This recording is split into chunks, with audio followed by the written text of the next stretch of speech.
Hello friends, welcome to all of you in my YouTube channel true hope pharmacy. इसके पिछले videos में हम पढ़ रहे थे हेमेटोनिक्स के बारे में, जो कि पूरा कंप्लीट हो चुका है। अगर आप लोगों ने उसका वीडियो नहीं देखा तो नीचे लिंक डिस्क्रिप्शन में उसका लिंक दिया हुआ है, वहां से जाके आप लोग देख लीजिए।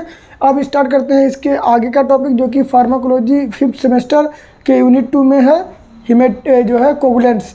तो कोगुलेंट्स देखिए क्या है कि पढ़ेंगे, इसको हम हीमोस्टैटिक्स भी कहते हैं। तो वीडियो शुरू करने से पहले आप लोगों से निवेदन, अगर आप लोगों ने हमारे चैनल ट्रू होप फार्मेसी को सब्सक्राइब नहीं किया तो फटाफट नीचे जाइए, चैनल को सब्सक्राइब कर लीजिए और बगल में दिए हुए बेल आइकन को दबाकर ऑल कर लीजिए, जिससे हमारे वीडियो के सभी नोटिफिकेशन आपको सबसे पहले मिल जाए। तो बिना लेट किए हुए चलिए आज की लेक्चर वीडियो हम शुरू करते हैं।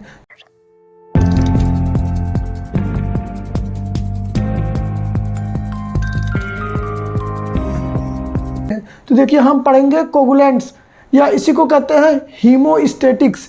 हीमोस्टैटिक्स मतलब जो ब्लड के जो बहने की क्षमता है उसको रोक दे, स्टैटिक कर दे, जो है स्थिर कर दे। स्टैटिक मतलब होता है स्थिर। तो कोगुलेंट्स मतलब कि ऐसा कोई ड्रग होगा या ऐसा कोई सब्सटेंस होगा बॉडी में हमारे, जो ब्लड के बहने, जो ब्लड बहता है ब्लड वेसल्स में, रक्त की धमनियों में, उसको रोक दे, तो उसको हम कोगुलेंट्स कहते हैं। तो दो तरह के ड्रग हम जानते हैं, जो है दिया जाता है। एक होता है कोगुलेंट्स, एक होता है एंटी कोगुलेंट्स। तो जो कोगुलेंट होता है वो ब्लड को जमाता है, और जो एंटी कोगुलेंट होता है वो जमे हुए ब्लड को जो है फिर से क्या करता है, उसको बहने के लिए कर देता है। तो कोगुलेंट्स देखिए क्या है, सब्सटेंस विच प्रमोट कोगुलेशन, ऐसा कोई पदार्थ जो कोगुलेशन को प्रमोट करता है। कोगुलेशन मतलब ब्लड क्लॉटिंग को, ब्लड को जमने के लिए जो है प्रमोट करता है या ब्लड को जमाता है, उसको हम कहते हैं कोगुलेंट्स। ये कब दिया जाता है? Are indicated in haemorrhagic state. अब देखिए आप खुद ही कॉमन सेंस लगाइए कि ब्लड, ये कोगुलेंट ड्रग कब दिया जाएगा? जब ब्लड सही से बॉडी में जम ना रहा हो या कोई हेमोरेजिक स्टेट हो। कहने का मतलब कि क्या होता है, यहाँ हेमोरेजिक स्टेट से मतलब है, यहाँ आप देख सकते हैं कि हेमोरेजिक स्टेट का मतलब कि ऐसा अवस्था जब ब्लड बॉडी से जो है बिना किसी कारण से ब्लड बाहर निकलते रहते हैं, जैसे पाइल्स हो गया या कहीं कट जाता है तो ब्लड वहाँ जल्दी जमता नहीं है, लगातार ब्लड बहता रहता है, तब इस कंडीशन में हम इस ड्रग को देते हैं।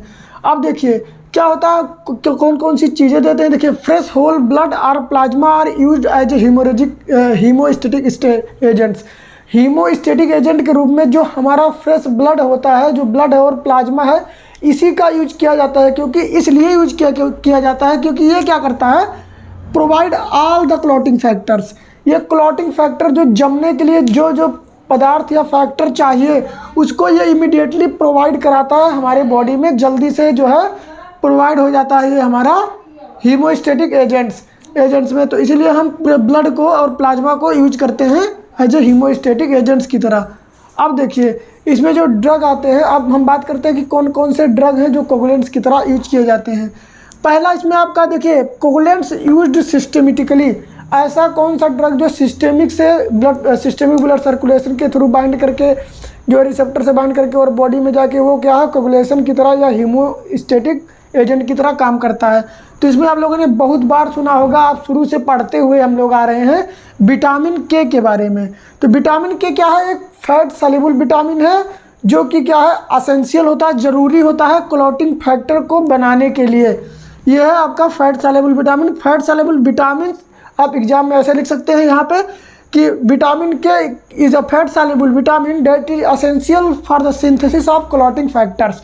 ये विटामिन के हो गया। अब विटामिन के भी 3 पार्ट है, विटामिन K1, K2, K3। तो देखिए अब विटामिन K1 क्या है, ऐसा विटामिन के जो प्लांट सोर्स से प्राप्त होता है उसको हम कहते हैं विटामिन K1। इसको हम साइंटिफिक टर्म में फाइटोनाडायोन कहते हैं। तो विटामिन K1 में लिख दीजिए कि vitamin K1 is obtained from a plant source that is also known as a phytonadione. अब बात करते हैं विटामिन K2। विटामिन K2 क्या है, ये गट में बनता है। गट में बनने के बाद क्या है, बैक्टीरिया के द्वारा, ये बैक्टीरिया के द्वारा गट में बनता है हमारे विटामिन K2। अब देखिए अब बात करते हैं विटामिन K3। जो विटामिन K3 ये सिंथेटिक होता है, जिसमें इसको हम मेनाडायोन, एसिटोमेनाडायोन, ये सब ड्रग आप पढ़े होंगे कोगुलेंट्स में, मेडिसिनल केमिस्ट्री में। तो जो सिंथेटिक हो दो तरह से इसमें भी है, एक है fat soluble and water soluble. तो फैट सॉल्युबल डायोन को मेनाडायोन कहते हैं या एसिटामेनाडायोन, और वाटर सॉल्युबल विटामिन में बाईसल्फाइट होता है। ये हो गए विटामिन के पूरा आपका ड्रग को जो है सिस्टमेटिकली यूज होने वाले ड्रग और उसका पूरा क्लासिफिकेशन।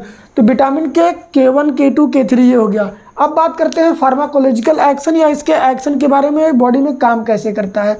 देखिए ये क्या है, जो विटामिन के है ये ज़रूरी है क्लॉटिंग फैक्टर्स को बनाने के लिए, और उन क्लॉटिंग फैक्टर्स में आपका आता है, जो क्लॉटिंग फैक्टर्स कहने का मतलब ऐसा कोई फैक्टर या कारक जो ब्लड को जमने में मदद करता हो, उसको क्लॉटिंग फैक्टर कहते हैं।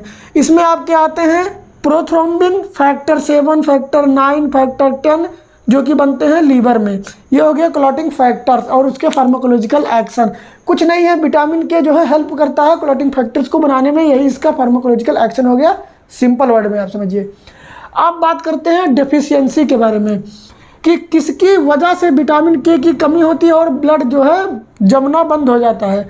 पहला आपका हो गया लीवर डिजीज, क्योंकि जो हमारा ड्रग है जो विटामिन के है वो लीवर में बनता है। तो अगर इसमें लीवर में कोई डिजीज़ हो गया, जैसे आपका मान लीजिए लीवर सिरोसिस हो गया या हेपेटाइटिस हो गया, तो उसकी वजह से भी विटामिन के की सिंथेसिस नहीं होती है बॉडी, और इनडायरेक्टली जब विटामिन के नहीं बनेगा तो क्लॉटिंग फैक्टर्स नहीं बनेंगे।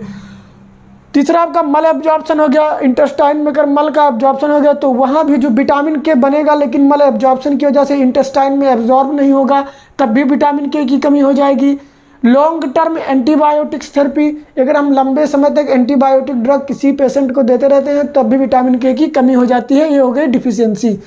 अब बात करते हैं कि एडवर्स इफेक्ट क्या क्या आता है ये ड्रग देने पे। पहला आपका है एलर्जिक रिएक्शन, बॉडी में एलर्जिक रिएक्शन हो जाएंगे, स्किन रैशेस, दाने निकलने, खुजलाहट, इचिंग, ये सब हो जाएगा। दूसरा है जॉइंटिस on IM and IV route, अगर हम इंट्रामस्कुलरली या इंट्रावेनसली क्या करते हैं, अगर देते हैं ये जो है विटामिन के को, तो क्या होगा, जॉइंटिस हो जाएगा।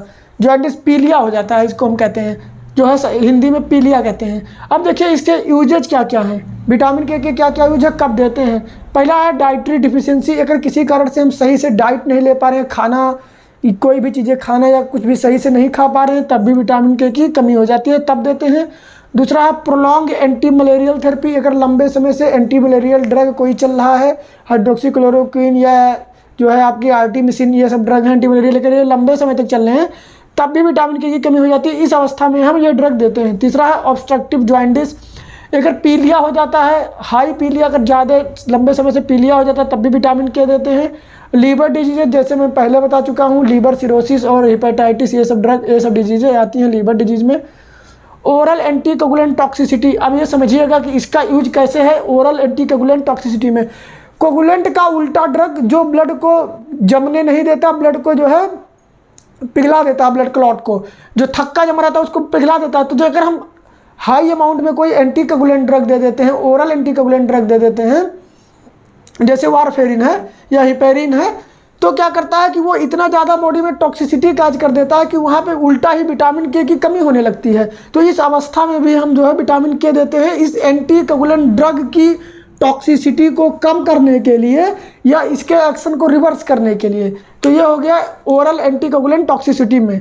अब ये हो गए यूजेज जो कि विटामिन के से रिलेटेड थे। अब कुछ दूसरे भी कोगुलेंट ड्रग हैं, जैसे आप देख सकते हैं अदर कोगुलेंट्स, कुछ ऐसे भी जो है केमिकल हैं या सब्सटेंस हैं जो कि कोगुलेंट की तरह काम करते हैं, ब्लड क्लॉट करते हैं, जिसमें आपका आता है फाइब्रिनोजन। फाइब्रिनोजन क्या है, ये ह्यूमन पूल्ड प्लाज्मा से निकाला जाता है और इसका यूज किया जाता है हीमोफीलिया में। हीमोफीलिया एक डिसऑर्डर होता है जिसमें क्या होता है कि जब कहीं पे बॉडी पे हमारे जो है इंजरी हो जाती है, कट जाता है कहीं भी, तो ब्लड वहाँ जमता नहीं है जल्दी और ज़्यादा मात्रा में बॉडी से ब्लड बाहर निकल जाता है, इसको कहते हैं हीमोफीलिया।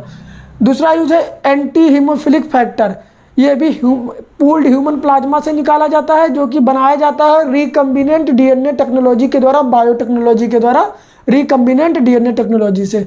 तीसरा आपका है डेस्मोप्रेसिन। डेस्मोप्रेसिन देखिए क्या है, आप जानते होंगे एक बॉडी में हमारे हार्मोन निकलता है वैसोप्रेसिन, जो कि हमारे पिट्यूटरी ग्लैंड से निकलता है। तो वैसोप्रेसिन का ही एनालॉग या आप कह सकते हैं डेरिवेटिव है डेस्मोप्रेसिन, जो कि ब्लड क्लॉट में हेल्प करता है। और चौथा ड्रग है इथामोसाइलेट, एक सिंथेटिक ड्रग है ये भी, जो कि ब्लड क्लॉट करता है। तो ये आपका हो गया पूरा कोगुलेंट, जो कि फार्माकोलॉजी में इतना आपको पढ़ना है सिलेबस के अकॉर्डिंग। अब बात करते हैं, तो हम एक बार रिवर्स कर लेते हैं क्या क्या हम लोगों ने पढ़ा। इंट्रोडक्शन पढ़ा कि कोगुलेंट्स होते क्या हैं, उसके क्लासिफिकेशन में विटामिन के सभी डेरिवेटिव्स पढ़े, डिफिशियंसी पढ़े, एडवर्स इफेक्ट, यूजेज ये देख लिए, अदर कोगुलेंट्स पढ़ लिए। अब हम एक बार मैकेनिज्म देख लेते हैं कि ब्लड क्लॉट बॉडी में होता कैसे है। देखिए, अगर कहीं भी हमारे बॉडी में कट जाता है तो वहाँ से ब्लड आना स्टार्ट हो जाता है। तो कुछ समय बाद जो विटामिन के की वजह से क्या होगा, उस इंजर्ड टिश्यू में जहाँ भी कट गया, हमारे हाथों में या कहीं भी कट गया, जो इंजर्ड टिश्यू है उससे क्या है, रिलीज होता है, निकलता है कैल्शियम और प्रोटीन, एल्ब्यूमिन प्रोटीन और कैल्शियम निकलते हैं, और वो क्या करते हैं, फाइब्रिन बनाते हैं, और लीवर से जो है क्लॉटिंग फैक्टर प्रोथ्रोम्बिन निकलता है, और ये कैल्शियम और प्रोटीन और प्रोथ्रोम्बिन मिलकर फाइब्रिन बनाते हैं, जो कि एक धागे की संरचना होती है, और वहाँ पे बना के एक ब्लैक कलर के धागे की संरचना बनाते हैं बॉडी में जहाँ भी कटा होता है, और उस जो ब्लड के बहने को रोक देते हैं। और इसी तरह से ये तो इंजर्ड टिश्यू में हो गया। और नॉर्मली कैसे ब्लड क्लॉट करते हैं, ब्लड प्लेटलेट होता है, वो ब्लड प्लेटलेट रिलीज करता है प्लेटलेट थ्रोम्बोप्लास्टिन को। प्लेटलेट थ्रोम्बोप्लास्टिन क्या करता है, इनडायरेक्टली कैल्शियम रिलीज करता है, और यही कैल्शियम जाके फाइब्रिन बनाते हैं, और इसी फाइब्रिन बनने की वजह से ब्लड क्लॉट हो जाता है। तो कुछ नहीं है, कहीं भी इंजर्ड टिश्यू होगा तो ब्लड क्लॉट होगा। ब्लड क्लॉट होगा क्योंकि वहाँ कैल्शियम, प्रोटीन और प्रोथ्रोम्बिन क्लॉटिंग फैक्टर्स रिलीज हो रहे हैं। इसी तरह से पूरा ये आपका मैकेनिज्म होता है ब्लड क्लॉट का। तो ये था आपका पूरा कोगुलेंट्स। अब नेक्स्ट वीडियो में हम स्टार्ट करेंगे एंटी कोगुलेंट्स के बारे में। तब तक के लिए स्टे सेफ, स्टे होम, और हाँ, चैनल को सब्सक्राइब करना मत भूलिए।